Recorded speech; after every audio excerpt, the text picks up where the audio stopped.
Assalamu alaikum. Assalamu alaikum wa rahmatullah. Bismillahir Rahmanir Rahim. All praises are Allah's, Lord of the worlds, and may His peace and blessings be upon our Master, the Holy Prophet Muhammad, and his pure, immaculate Ahlul Bayt. Muhammad. It's an honor to be invited here to Dearborn, and especially the Islamic Council of America.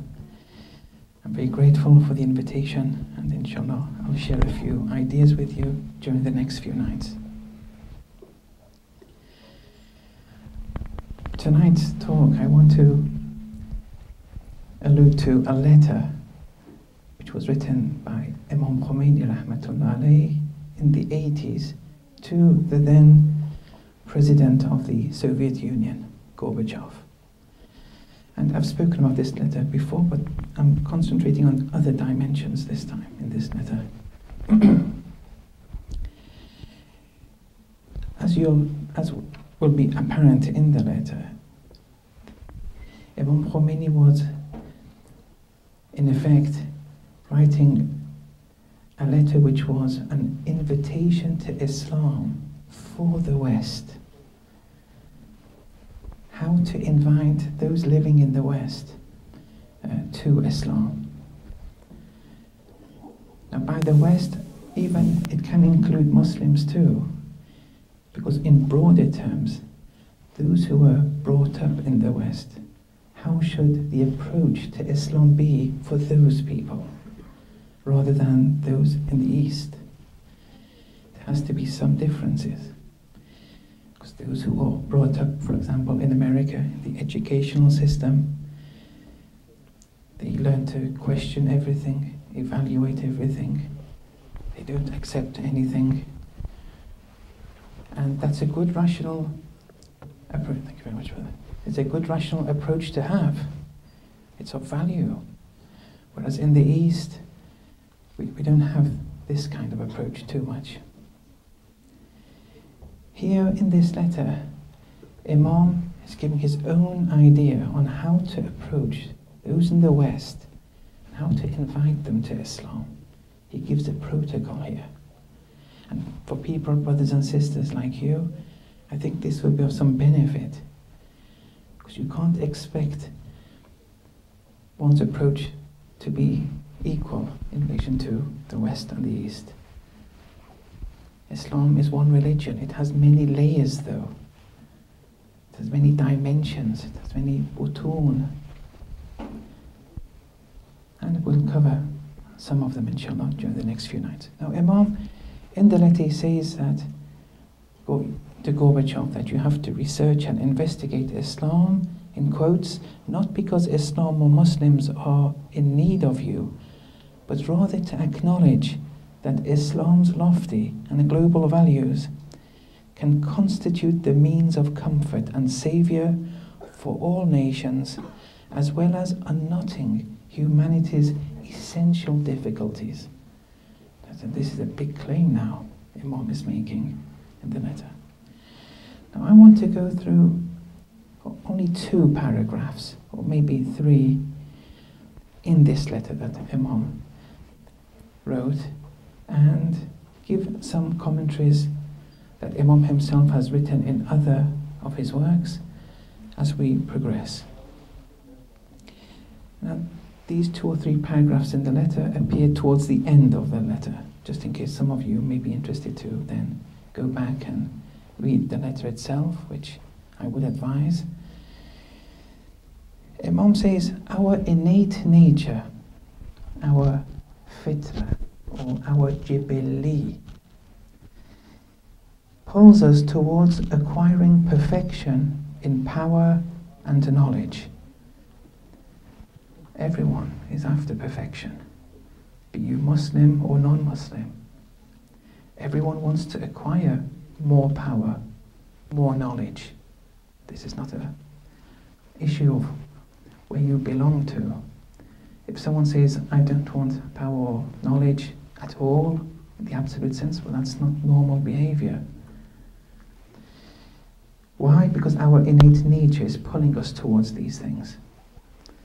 Hence, Imam adds, there exists pure power and knowledge for us to have been attracted to it in the first place. There must be something that is pushing us towards acquiring perfection in power and knowledge, each to their own capacity.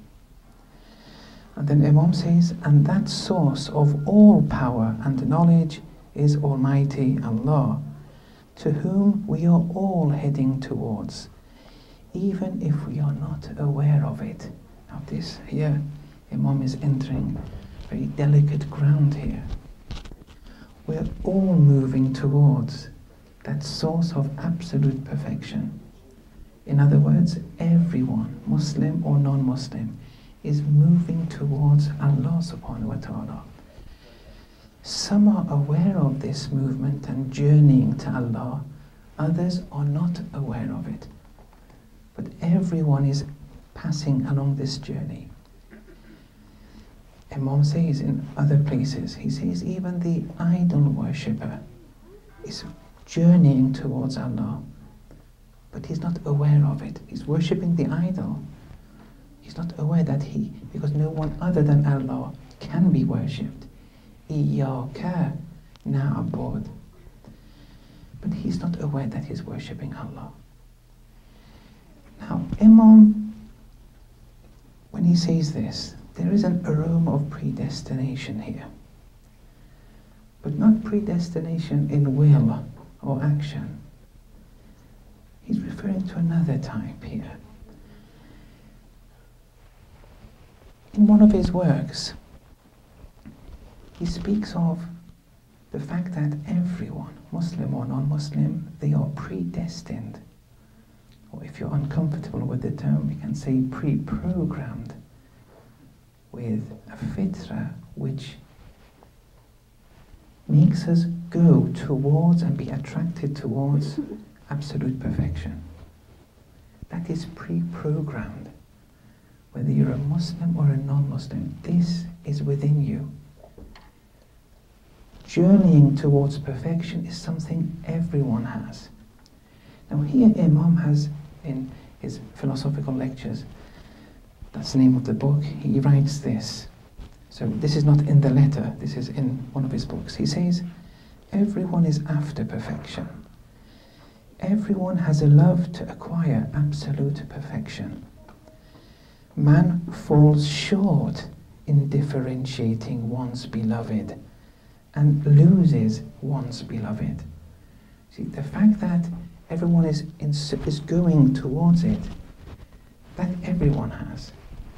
It's ascertaining that true beloved is it's here that some people go astray. The fact that they're after perfection, yes, but what they see perfection in, people fall short. One thinks that perfection lies in capital, or some people may think perfection is in money. And there is a degree of perfection, but not absolute perfection we're after.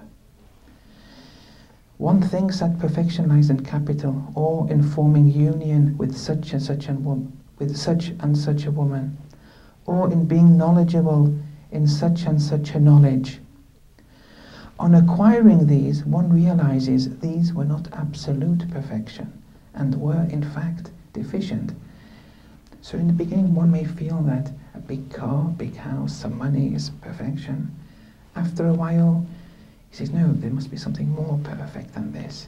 This is limited. Some people may see it in marriage. Some people may see perfection going to the seminary schools. And then after a while say, no, this is not perfection. I want something higher. And this is one's rationality is guiding one to absolute perfection. That which is perfect in all aspects. Now, some people may stop at the car, and we don't want to judge anyone. They may find that perfection in the car, period, and they'll stay like that for the rest of their lives. They think that is absolute perfection. They can't think otherwise, because wanting that perfection is pre-programmed in everyone. But where the free will comes is whether we find it or not. Otherwise, everyone is in submission to absolute perfection. But some are aware of it, some are not aware of it. And that's where people fall short. Hence, one does not remain static and pushes forth from these deficiencies. It may come to a stage that someone sees not money, women, knowledge, marriage, and so on and so forth. They see a person as that absolute perfection. Or a certain book. Some people may stop there. This book is everything. This person is everything, period. But then some people go further. They don't remain static. No. They have a good degree of perfection. We want absolute perfection. Then Imam says something incredible. He says, even the most wretched of the wretched seek perfection. Because that's pre-programmed. You can't escape the fitra or the jibilli to want perfection. That's pre-programmed in everyone. Even the most wretched of the wretched seek perfection, but they have erred. They've made an error. They've made the wrong choice. They have erred when ascertaining that which is one's perfection. Yazid acknowledged his perfection as being that of killing Hussein alayhi salam. You see, the wrong choice.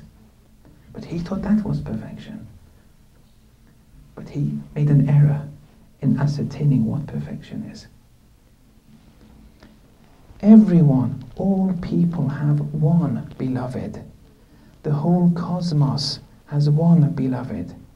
More than one beloved is impossible, because that absolute perfection has to be perfect from time and space. It can't be limited even by time or place, that absolute perfection. So if it's infinite, if it's pre-eternal, if it's post-eternal, there can only be one. You can't have two of these. And that one beloved is the absolute and most complete perfection that is infinite and limitless. And when the latter manifests, when that absolute perfection manifests, when Allah manifests, كُلَّ يَوْمٍ هُوَ فِي شَأْنٍ. Now here, yawm doesn't necessarily mean a 24-hour period. It's more of the idea of manifestation. That's the literal meaning of yawm. We call it the Day of Judgment, when everything will be disclosed, Yawmuddin, because their religion will be manifested in its entirety. And in general, where we see yawm in the Quran, it's this idea of manifestation that is meant, not a 24-hour period. And when the latter, كُلَّ يَوْمٍ هُوَ فِي شَأْنٍ, so in every manifestation, from moment to moment, He, Allah subhanahu wa ta'ala, is in dimension. Some translations may say He is at play, He is at work. Is manifesting in dimension. Everything is a manifestation of His attributes. All actions, all attributes, all things. And we'll come to this in a minute. And when the latter, when Allah manifests, the lover becomes in love with the manifestation and shadow of the beloved. Capital, marriage, knowledge, all these are good. And all these are Allah acting Allah-li. They're all manifestations of Allah's attributes. But we suddenly miss the plot and we become in love with the manifestation of the beloved rather than the beloved himself. It's okay to be in love with the manifestation too, to a certain degree. But you shouldn't lose the main goal. And that's Allah subhanahu wa ta'ala. It's like a hunter going after the shadow of the bird and, trying to hunt it down. He's lost the plot. These forms of knowledge we have here are a manifestation or shadow of the Beloved's limitless knowledge. And man becomes in love with them rather than the real thing. Knowledge, marriage, work, whatever you do should be a conduit to Allah. But if you see it as an ends in themselves, there you fall short again. We're after absolute perfection. Whereas these manifestations of Allah have degrees of perfection, some more than others. In short, the Beloved is one and all things are following Him innately. Everything. It's not that we are majboor, we're not predestined or determined to be like this, but we are majbool, where that jibili, that fitra, has been pre-programmed to just go towards Him. Everyone is going towards Him.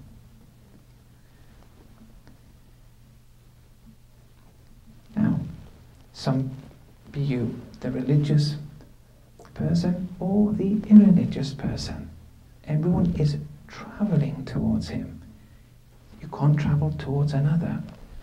But some people become acquainted with Allah's attributes of beauty and Jamali attributes, and keep on acquiring an affinity with His love, compassion. And some people, because of their evil actions, they also will unite with Allah, but with His attributes of majesty. Allah, for example, is model, and He has other attributes of majesty, like He gets revenge on people, He has wrath, and so on and so forth. But that person did something to acquire Allah's modeliyah. Modeliyah means misguidance. Allah misguides, but Inna Allaha yudillu man yasha.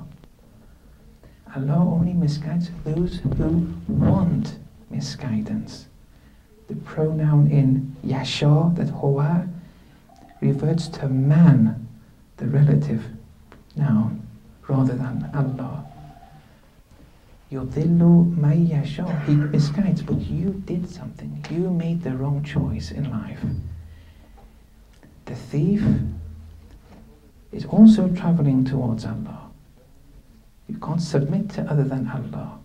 He steals, he makes the wrong action, and Allah will give him on a par what he's looking for.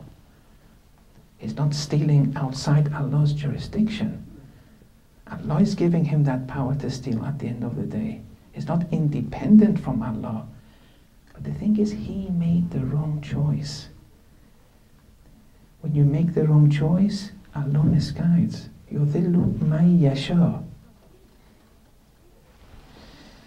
So, in short, the Beloved is one and all things are following Him innately. And this may be the meaning of chapter 17, verse 23. وَقَضَى رَبُّكَ أَلَّا تَعْبُدُوا إِلَّا إِيَّاهُ. That your Lord has decreed. When you see decree in the Quran, it's something which is within, it's a providential, takwini order. Be you Muslim or non-Muslim, everyone has been decreed this. That what? That you worship no one but Him, Allah. Iyaka na'bud. No one can submit to other than Allah, even the idol worshipper. But he is not aware of it. I.e., the fitra cannot alter, and all are determined to submit to the source of absolute perfection and to obey it. In short, the innate love has been assigned in all. Okay, coming back to the letter. Imam says, Imam Khomeini, man wants to reach to absolute truth in order to be annihilated in God. Now what annihilation means, we may cover that later. The craving and yearn towards an eternal life is incorporated within us all. And this itself indicates the existence of an eternal cosmos that is death-free. Everyone has this eternal yearn, a yearn for eternity. And the reason is because Allah is eternal. There's not going to ever be an end to the cosmos. Allah is always acting, Allah li, from pre-eternity to post-eternity. There won't ever be an end. There'll always be people, there'll always be creation. There always was, there always will be. Heaven and hell, we say, are eternal. Why? Because the soul is eternal. Heaven and hell being dimensions of the soul, but I'll come to that in a minute. Then Imam says, assuming your excellency would like to research in these domains. Now, up to now it was all very deep, Irfani themes that Imam has just touched upon. I was telling Gorbachev, don't lose the main structure of the discussion. It's an invitation to Islam for the West. Look at the subjects that Imam Khomeini is touching upon. He sees these as important. And it's important when someone like Imam Khomeini is writing like this. Because most of the Maraji, their ijtihad and their speciality is in usul and fiqh. And that's very important. In relation to the Sharia, therefore we follow the Marja who is the most learned in the Sharia. And that's a rational thing, because we want to act on a par with the Sharia. It's like going up, your son has diabetes or cancer, you want to go to the best person to get the son cured. If you have a common cold, it's not important who you go to. Like, there are some issues in fiqh too, in the Sharia, there is no taqlid there, because everyone says that. For example, salat is wajib. It doesn't matter which doctor you go for their common cold, they'll all give the same treatment. But it's rational that there are some issues that we have to go to the most learned. And we do taqlid. And taqlid is a rational thing, there's no need to be ashamed of it. Taqlid of ahkam, of the canonical rulings, is unproblematic because the knowledge of ahkam isn't spirit building. And that's why it's okay if you refer to an expert, because the knowledge of ahkam, the knowledge itself doesn't build the spirit, it's the action which builds the spirit. Whereas in aqaid, the knowledge itself is spirit building. And therefore there in aqaid there's no taqlid. You have to understand it. Everyone to their own degree. But in aqaid this is important because it builds the spirit. The same way that actions build the spirit, in contrast to the knowledge of the canon, the Sharia. But Imam, in addition to having ijtihad in usul and fiqh, and this is why it's important, that such a figure has written about this in such a way.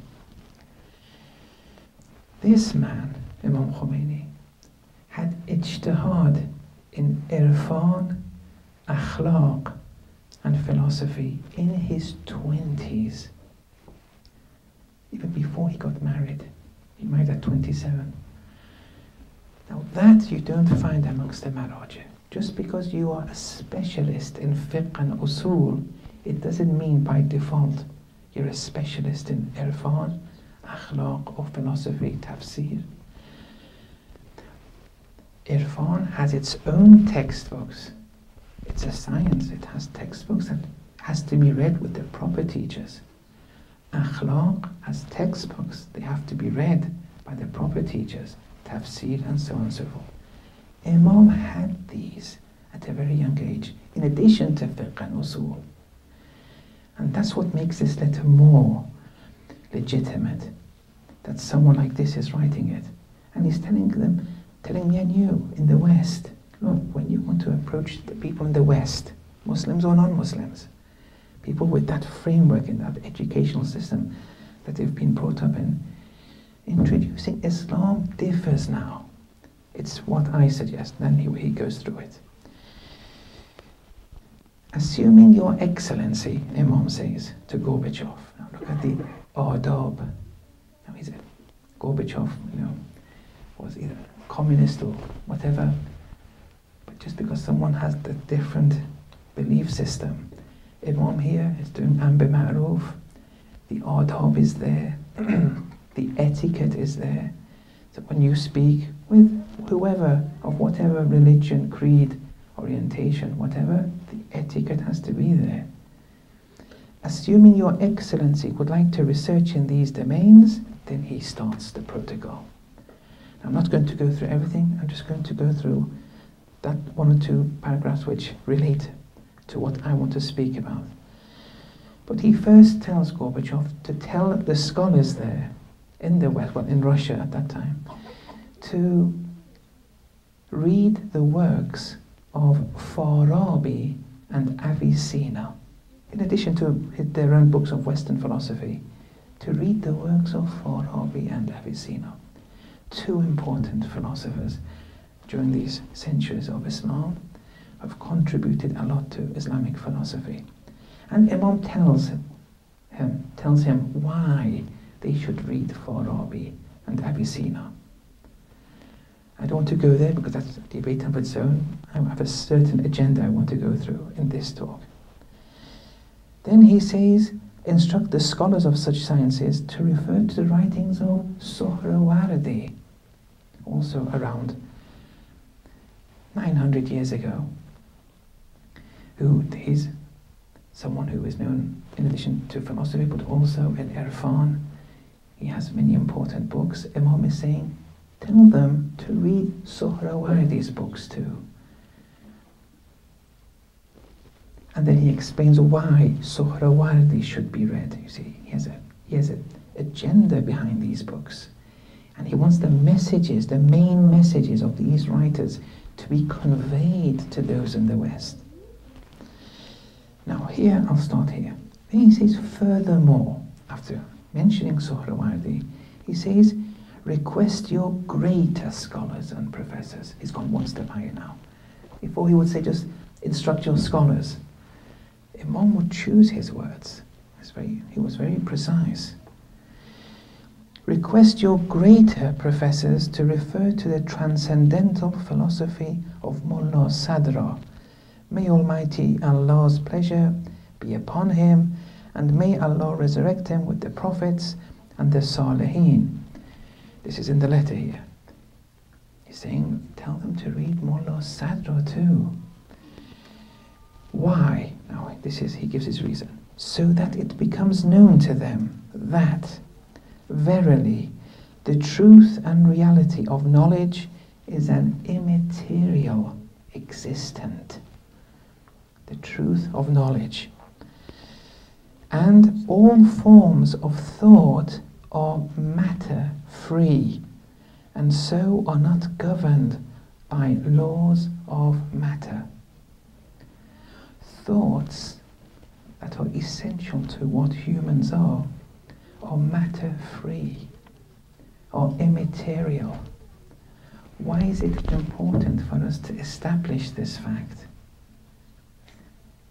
That thoughts and the reality of knowledge, and we are our thoughts, we, the essence of what we are, the I, is what we think, is our knowledge. Why is it important that he's saying this reality is immaterial in essence? Now, let's go away from the letter again and go to another reference. Ayatollah Hasanzadeh Omari, who is now one of the very top learned scholars in Irfan, in Iran. In his book, Man According to the Mystical Tradition, he writes this: much of that which appears before man, beyond the physical realm, is tantamount to the appearance and manifestation of the incorporated dispositions that have been earned positively or negatively, and sown by man within his essence's form. Now, I just wanted to be loyal to the translation. Now, what does this mean? He says this realm is the physical realm, this world. And this physical realm, there's no end to it. You keep on going, you keep on traveling. You'll never reach a signpost saying this is the end. Why? Because beyond that, there either has to be something or nothing. If you say something, well, that just shows the point, that that's no end. If you say nothing, here the Urafā, they differ with the theologians. They say nothingness doesn't exist. It's a non-reality. There's no reality, there's no existence. It's like non-existence doesn't exist. So, after we die a physical death, all the succeeding realms after physical death are immaterial. From Barzakh onwards, all the succeeding realms of existence are immaterial. Now here, Ayatollah Hassan Zad is saying, those succeeding realms which are immaterial are a result of the malakat, the ingrained dispositions that you acquired and acted upon, be it virtue or vice. They became second nature. You incorporated them within your soul, those actions. They will be manifested. And so all succeeding realms of existence are a dimension of the soul. There's nothing physical about them. But you're creating your succeeding realms of existence. You're creating your barzakh, heaven or hell, from moment to moment in this world through the actions, positive or negative, that you have sown in this form of yours. Then Ayatollah Hassan Zada adds, after all, each person is his own harvest, his own farmer, and his own farm, i.e., each person is the guest of his self's tablecloth. As the tradition goes, ad-dunya mazra'atul akhirah. The world is the hereafter's farmyard. But you, the soul, the spirit, the essence of what you are the farm. You are the farmer doing the actions. You are the harvest. It's not outside you. You are the seeds. The seeds, the harvest, the farm, the farmer, it's all you in different dimensions. It's not as if there's going to be a physical hell with a red monster waiting for you. Then you go to a physical place and this red monster is whipping and burning you. And then if you explain it like that, the child will come and say, I mean, why are we being punished? And you say, well, God wants it. The child says, well, what kind of a God is that? And they're right, because God will never punish just because you don't pray. God won't punish you. There's no need for God to punish you. When you do sins, it's not God punishing you. There's no need for God to punish you. Look at the Irfani perspective here. Imam wants this perspective to be introduced to the West. And then you say, no, you have to be burnt, so then you can go to heaven. So the child says, okay, I don't want to go to heaven, just don't burn me. Whereas ad-dunya mazra'atul akhirah, the child or the person with those sins which become incorporated within the soul, then that manifestation of those actions will be that heaven and hell. God isn't punishing. إِنَّ الَّذِينَ يَأْكُلُونَ أَمْوَالَ الْيَتَامَى ظُلْمًا إِنَّمَا يَأْكُلُونَ فِي بُطُونِهِمْ نَارًا. When they wrongfully consume orphans' property, it's a sin. At the time you're doing it, you have just created your own hell. You're, in fact, digesting fire. but you don't see it now. That action will manifest after physical death. But it's a dimension of the soul, this hell. It's not outside the soul. It's not separate to the soul. It's all tajassumul a'mal, the embodiment of actions. Ad-dunya mazra'atul akhirah. What did you reap?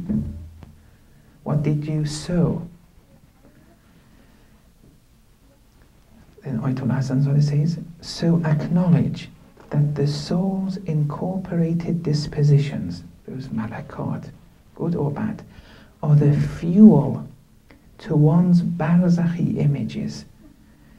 The barzakhs of souls are in accordance to that which one has built in this world.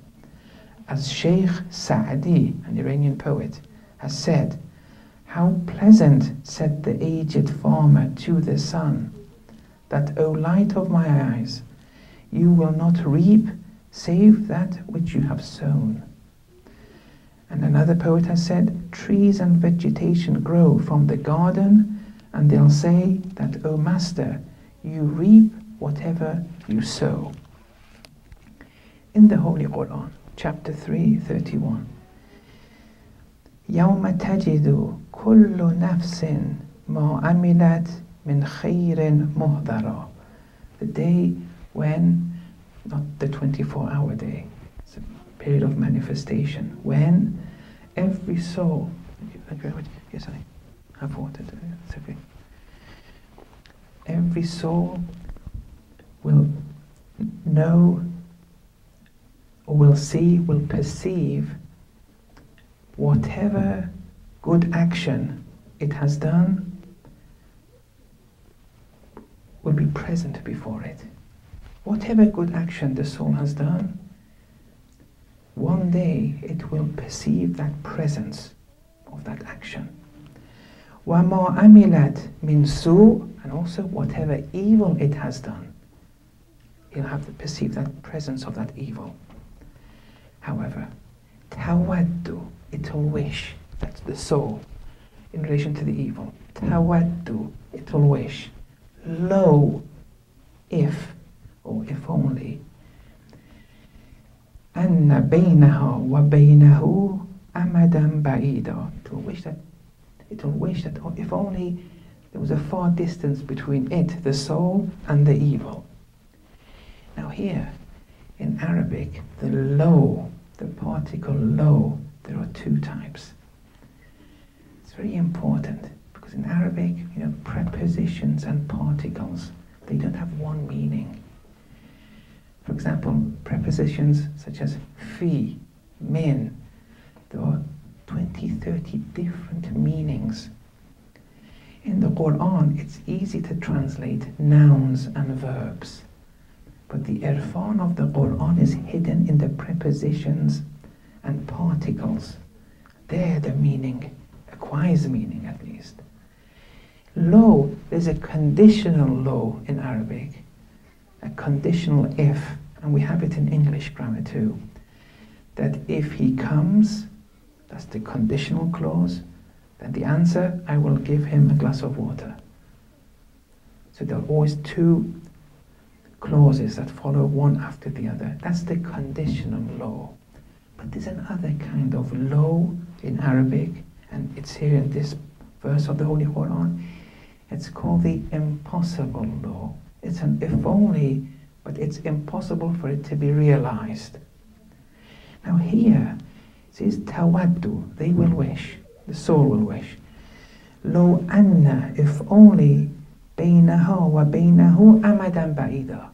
There was a far distance between it, the soul, and the evil. See, there's no answering clause here. That's why this is a impossible lo. Why is it impossible for there to be a far distance between the soul and the evil? Why? It's because you are your actions. What you are in Barzakh onwards is a consequence. You reap what you sow.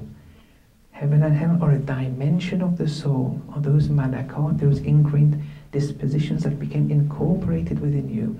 You can't be separated from yourself. That's impossible. قال يا نوح, chapter 11, verse 46. قال يا نوح إنه ليس من أهلك. He's not your son, he's not your family. Noah's son, don't regard him as your family. Why? إنه عمل غير صالح. He is non-righteous actions. It doesn't say he is the owner, the possessor of non-righteous actions. It doesn't separate the actions from the person. He is non-righteous actions. Because we are our actions. We are our thoughts. We are our intentions. And so on and so forth. See, that's why Imam says, Mullah Sadr, this is important. When you want to describe Ma'ad, resurrection, to those in the West, be they Muslim or non-Muslim, go through this way. Then Ayatollah Hassan Zadeh in the same book continues. He says, don't analogize the rulings and circumstances and states of the metaphysical realms with that of the physical realm. Don't compare the laws that we have here, the physical laws governing this realm of existence, with the laws which will govern from Barzakh onwards. They're immaterial realms. The degree of immateriality also differs. But don't compare the two. For example, the laws when heaven is being described in the traditions of the Ahlul Bayt, the descriptions it gives of heaven, you'll never be thirsty, you'll never be hungry, you'll never be tired, there's no sleep, there's all these different things. When you want something, it comes. These are against the laws of physical nature. Don't analogize the two. That's an other realm. It's a yawmul akhir. Akhir, although it's commonly translated as last, it means other, literally. It's an other yawm. It's another manifestation. If you want to regard that as physical, as some theologians do, and that's okay. There's nothing wrong with it. It's not a haram thing. I'm just giving you one perspective of the Urafa here. I mean, if you want, one day we can speak of the theologian's perspective. But here, if you want to regard the afterlife, the hereafter as physical too, well, that's going to be dunya also. But the way the traditions speak about it is another set of laws governing those realms. You've entered an immaterial realm. In the realm of immateriality, it's okay. 100 people at the same time, if they die, they can all see the same angel, the same person. There's no limitation of time and place in the immaterial realm of existence. Why? Because these visions are not pertaining to this realm.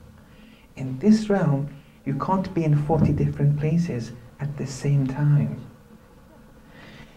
Those traditions that say that Amirul Mu'mineen alayhi salam, whilst in this world, was in 40 different places at the same time, those 40 Amirul Mu'mineens were not physical. Both Ayatollah Jawadi Amali and Ayatollah Hassan Zadeh have it in writing. They weren't physical. What were they? He says, why? Because these visions are not pertaining to this realm. In chapter 19, verse 17, فَتَمَثَّلَ لَهَا بَشَرًا سَوِيًّا. Archangel Gabriel appeared before Lady Maryam alayhi salam as a human being. This is important. Archangel Gabriel, an angel, appeared laha. That lam in laha is also very sensitive. It's a preposition. It has more than 30 meanings. Here it means it's the lam of unity. The angel Jibreel appeared in unity with Maryam alayhi salam and appeared as a human being. In your dreams are a product of your actions or a construct of your brain. Usually that's the case. Your dreams are in unity with you when you sleep. They're not outside you. They're a dimension of the soul. The soul is producing the dream. And the person who's sleeping beside you, they won't see what you're seeing because it's in unity with you. Jibreel, as a well-proportioned human being, was in unity with Lady Maryam, a product of the soul of Lady Maryam. She was awake physically. She saw the angel, but not with the physical eye, with the same eye that we see in our dreams, but she was physically awake. In dreams, it's easy to see these things, because when we sleep, we automatically detach from the worldly life. It's very difficult to detach from the worldly life when you're awake, because there's so many mental interferences. But those who are spiritual, like Lady Maryam, alayhi salam, whilst awake, she could detach from the worldly life too. And she ascended. Now we can speak more about what these apparitions, how they occur. The point here though is, in those 40 places that Amir al-Mu'mineen appeared, those 40 people saw a tamathul, an apparition of Amir al-Mu'mineen, not a physical one. Because if you say they were physical, you can't have 40 physical spirits and say they're all Amir al-Mu'mineen. Everyone is their own spirit. You have two spirits, it's two different identities. We are our immaterial spirit. فَتَمَثَّلَ لَهَا بَشَرًا سَوِيًّا. And all apparitions, all visions are a form of perception. So make use of this important key when understanding the stories of the Quran. The story of the 4 birds with Ibrahim, the story of the 99 ewes with Prophet Dawood. If you don't be careful and you commentated a physical commentary, you'll fall into problems there. You'll associate error to the prophets. You'll compromise with their infallibility and other things which can arise. Mutu qabla an tamutu. Die before you die. Die a spiritual death before you undergo the physical death. Physical death we all know, but spiritual death, the Urafa want you to die spiritually. Physical death is of no value. Spiritual death is of value. Death meaning a transition from one realm to a higher realm. Like this physical realm, higher meaning an immaterial realm, to Barzakh for example. Or from Barzakh to a higher, more immaterial realm. This transition we can do whilst in this world. We also can be in contact with heaven whilst in this world. Many prophets were in heaven whilst living in the flesh here. The traditions may say they were in the 4th degree of heaven, 4th level. And they were alive right here in this world. For most of us, heaven and hell are concepts for after physical death. And that's of no value to see things then. When you want to preach Islam, you have to give them the potential that Islam has, rather than putting everything on credit and saying everything will happen one day in the future. Barzakh one day, heaven one day, question of angels one day, the Sirat one day it will come, Raj'at one day, Mahdawiya one day, all these, putting religion on credit like that. Here the youth will say, well, what if it's all lies? The youth have to see something. Islam wants them to see something.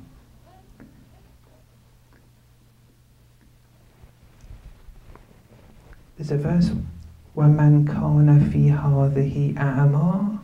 Whoever's blind in this realm, this physical realm, فَهُوَ فِي الْآخِرَةِ أَعْمَى. They're going to be blind there. We want to take heaven, acquire heaven, incorporate it in this realm, take it with us to the hereafter.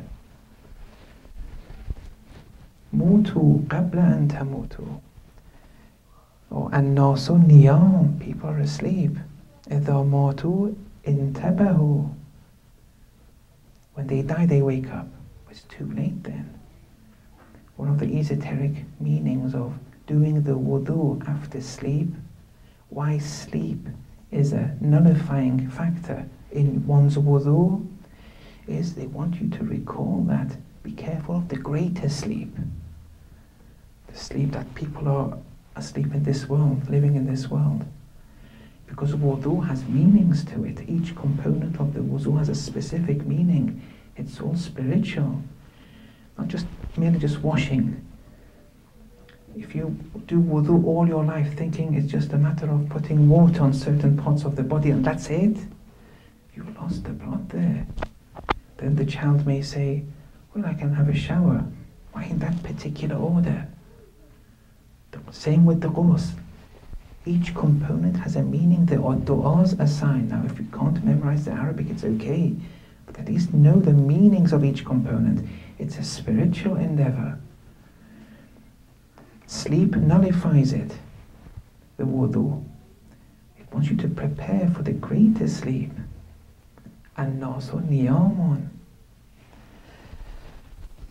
Then Imam, in the final paragraph, let's go back to the letter, he says, I shan't tire you further, and shall not name books of the Gnostics, the Urafa, especially those of Muhyiddin ibn Arabi, because assuming you desire to be informed of the discussions and writings of this great personality, now before with the other scholars he would say, instruct your scholars to research it.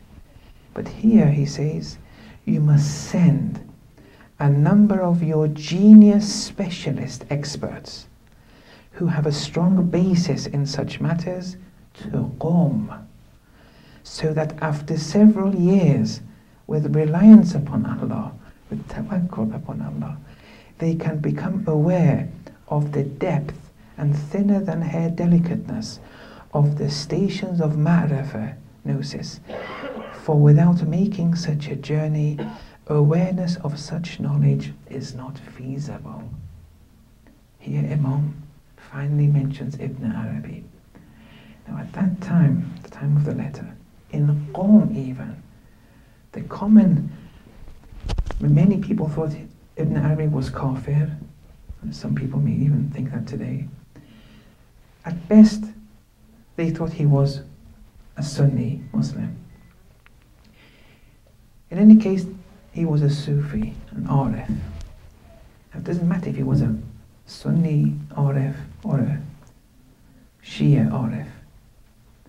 But Ayatollah Hassan Zadeh, Ayatollah Jawadi Amali, Imam Khomeini, they've proved he was Shia. Now, see, this is a science. Now, this man has 700 to 800 works. Sometimes I hear someone just reads one little bit of something and then they come and say Ibn Arabi was Sunni because of this or that, or he was kafir.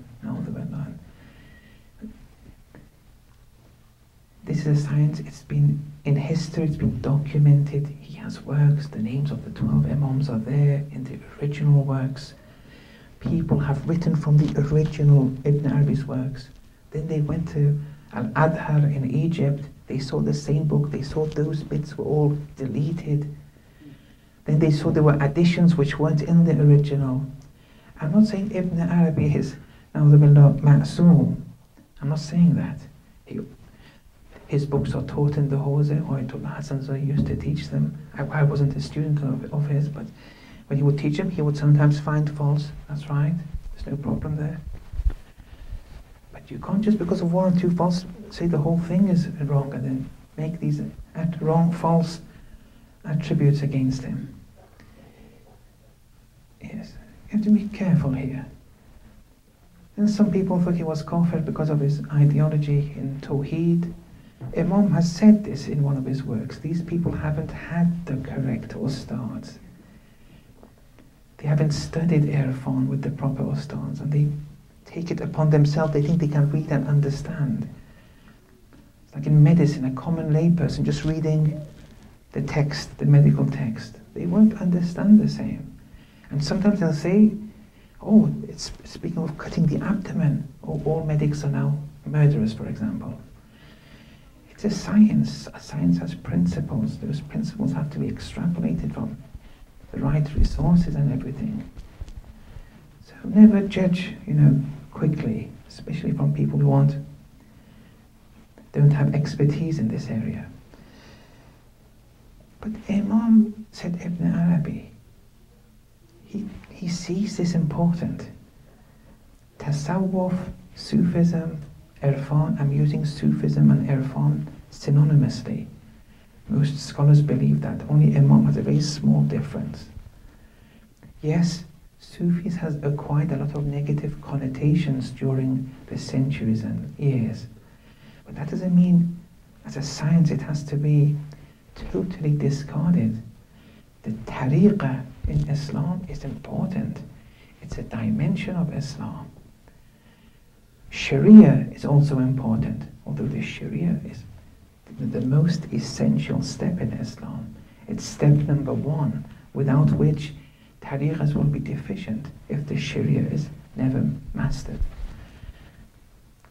In some traditions where Sufis are attacked, or where sometimes we see some Sufis attacking certain Sufis, it's because those Sufis have segregated themselves from the Sharia. If that happens, it's wrong. The Sharia always has to be there, and there are right reasons why. Now, so what is this Sufism? If we want to very briefly enter into it and mention a few points, how would this be defined? I'll first just give a literal definition of Irfan. I'm using these two synonymously for the moment, and I'll mention what Imam says about it later. Irfan, which literally means knowing and recognizing. This word has been used in the Quran in the literal sense. In chapter 12, verse 58. وَجَاءَ إِخْوَةُ يُوسُفَ فَدَخَلُوا عَلَيْهِ. The brothers of Yusuf came and entered the presence of Yusuf.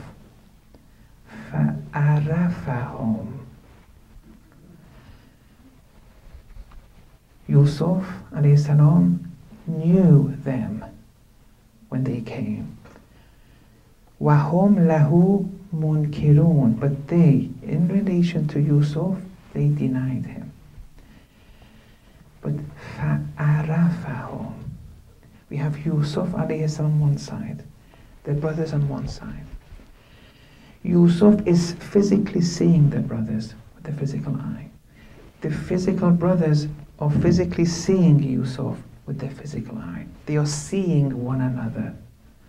But Yusuf recognized them, had Irfan in relation to them, whilst they did not have Irfan recognition in relation to Yusuf. They denied him. They didn't recognize him. Now have that in your mind as a literal definition. Now let's go to the clothes shop. This is an example for you to understand this. Some people, when they go to the clothes shop, they see a pair of trousers. Some people see a jacket. Some people see a skirt. Some people see a pair of gloves. Some people see the hat. The Sufi, the Arif, sees thread. Whatever's there is thread.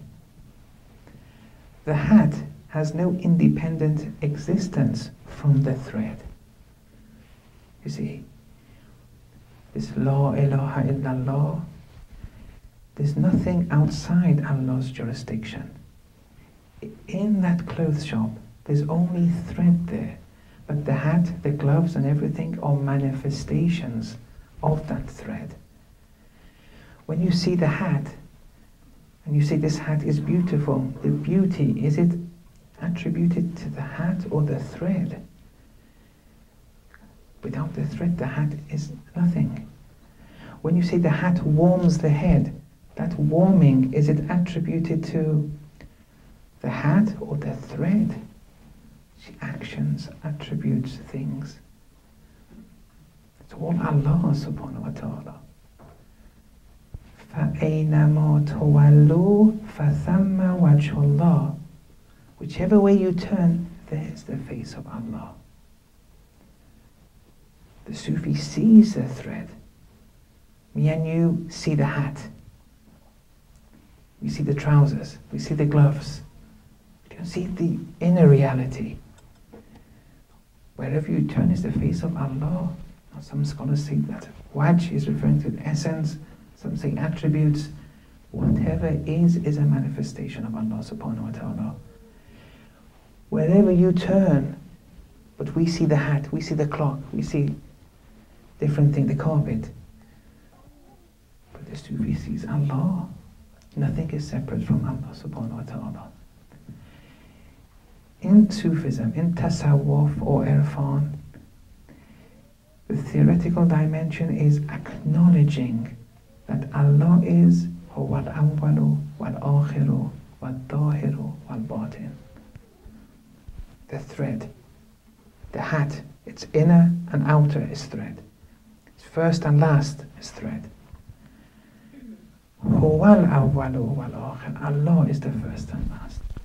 Wal-dahiru wal-batin. Irfan wants you to acknowledge this theoretically. In practical Irfan, it's seeing this reality, that huwa al-awwalu wal-akhir. It's seeing the metaphysical. Now, in chapter 53, verse 35, أَعِنْدَهُ إِلْمُ الْيَقِينِ إِلْمُ الْغَيْبِ فَهُوَ يَرَى. Does he have knowledge of the unseen for him to qualify as a seer? This can't be a physical seeing anymore, because ilm al-ghayb, it's the unseen, the metaphysical realms. Indahu ilm al-ghayb. Does he have the knowledge of the unseen? Fahuwa yara, so that he sees. Or are we going to live blind in this world, or be blind in the hereafter? And is it going to be heaven there? It's going to be a minimum. We want to see the unseen. We want to go through the esoteric dimensions of Islam. Right now in this world, we want to be a seer. لا يلج ملكوت السماوات والأرض من لم يولد مرتين. How can we be a seer? Only those who are born twice can acquire, can see or acquire, attain to the dominions of the heaven and the earth, the celestial realms, seeing angels, seeing heaven. But you have to be born twice. Whoever's born twice can see it. And what does being born twice mean? You're born once, that's physical birth. Then you have to die and be born again. Mutu qabla an tamutu. Undergoing that transition to a higher realm through detachment from the worldly life. You have to be born twice. Only humans can be born twice. That's the second birth being a spiritual birth. When you transcend to another realm. Animals, they can't. We differentiate ourselves from animals. Animals eat, we eat. Islam brings a code. Animals sleep, we sleep. Islam brings a code. Sleeping, suddenly Islam says, Ar-ru'ya juz'un min an-nubuwwah. Dreaming is a component of prophethood. In our sleep, we can ascend, we can undergo mi'raj. That's why Islam says, before sleeping, do the wudu. Recite this, recite that. It's preparing you for an ascension in your sleep. But animals sleep too. Now, either we can sleep like animals for all our lives, or we have to make some effort. أَعِنْدَهُ عِلْمُ الْغَيْبِ فَهُوَ يَرَى. We have to be born twice then, in order to see. Now, how do we be born twice? How do we gain access to the unseen realms, which is of value for us? Here, Imam Khomeini in chapter 4, verse 100, he gives a very delicate commentary of the verse. مَنْ يَخْرُجْ مِنْ بَيْتِهِ مُهَاجِرًا إِلَى اللَّهِ وَرَسُولِهِ ثُمَّ يُدْرِكُهُ الْمَوْتِ فَقَدْ وَقَعَ أَجْرُهُ عَلَى اللَّهِ. Whoever exits his house, emigrating towards Allah and His Messenger, then death is overtaken by death, Allah's reward is upon him. His reward will be upon Allah rather. They'll certainly get their reward from Allah subhanahu wa ta'ala. Now this has a superficial understanding. Those who want to escape oppression, for example, they leave their houses to go to Darul Salam, and on the way they die. Allah will reward them. Now that superficial understanding isn't absolute. Someone may want to leave, not for Allah's sake, but to earn more money, for example, or for non-religious reasons. If they die, they won't be getting that reward. Sometimes you become a fiqhi shaheed. Sometimes you become a spiritual shaheed. Many people who go to the battlefront, who go to war against different enemies, if the intention isn't Allah, if it's just for more prestige and honor and status for when they come back, if they die with those intentions, they will die a fiqhi shaheed. Yes, you don't have to do the ghusl for them, for example, and so on and so forth. But the spiritual shaheed, no. Imam says here, the inner, the butun, the esoteric dimension of this, مَا يَخْرُجْ مِنْ بَيْتِهِ. Bait, in many traditions, is referring to the ego, the soul. Whoever exits his ego, whilst muhajiran in Allah, whilst wayfaring towards Allah, ثُمَّ يُدْرِكُ الْمَوْتِ, that is overtaken by death. By wayfaring towards Allah, exiting his ego, he transcends to a higher realm of existence, spiritual death. Mutu qabla an tamutu. ثُمَّ يُدْرِكُ الْمَوْتِ. Now he goes to a higher realm. Their reward will be upon Allah in absolute terms, whoever they are, if they exit the ego, eliminate all traces of the ego. How do we eliminate the ego then? And I'll end here, chapter 33, verse 21. لَقَدْ كَانَ لَكُمْ فِي رَسُولِ اللَّهِ أُسْوَةٌ حَسَنَةٌ. Verily, the Messenger of Allah is a good example for you. قُلْ إِن كُنْتُمْ تُحِبُّونَ اللَّهَ فَاتَّبِعُونِي. Say, O Prophet, if you want to love Allah, the Prophet is saying this to people, if you want to love Allah, follow me. فَاتَّبِعُونِي. Now this فَاتَّبِعُونِي is very delicate now, and has many different meanings, many layers, and inshallah, tomorrow I'll speak about فَاتَّبِعُونِي in a certain one aspect of it at least, and its practical implications. I won't be reading Musibat tonight, but from tomorrow every night inshallah I'll read ذكر مصيبة وصلى الله على محمد وعلى آله